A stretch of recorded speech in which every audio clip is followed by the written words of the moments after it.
us that we can find the resources to help? Well, one of the things, you know, Manna for Life continues to try to bring awareness.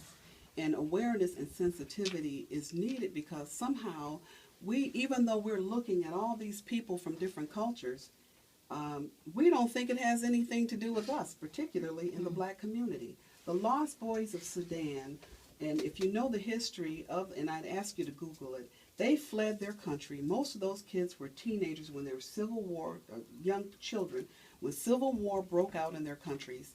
They walked hundreds of miles to get to safety, and then they eventually ended up in refugee camps. When they ended up here in America, some of them didn't even know how to turn on a light switch, how to open up a refrigerator. They couldn't envision a frozen chicken.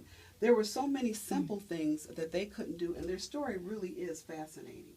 But here, I've had them at my house for dinner. My husband and I have cooked for them. We have, undergirded their fundraisers when they were trying to vote for the Sudan. When it was split from the North Sudan and South Sudan, we helped them with their rallying their countrymen for the vote.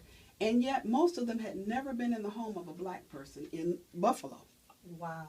With all the churches that we have here, these are our sisters and brothers. I was in Tanzania a few months ago. You know what they said? Welcome home, my sister. We thought you were lost. We thought you were lost.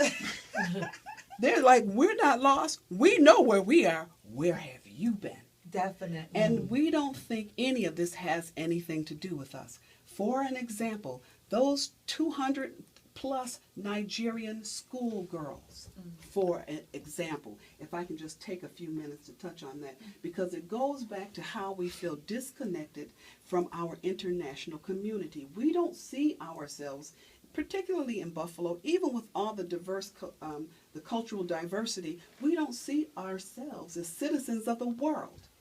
Now, my conversation about these Nigerian girls is different this week because 5 days ago, or even 7 days ago, mainstream media had not even picked up the story.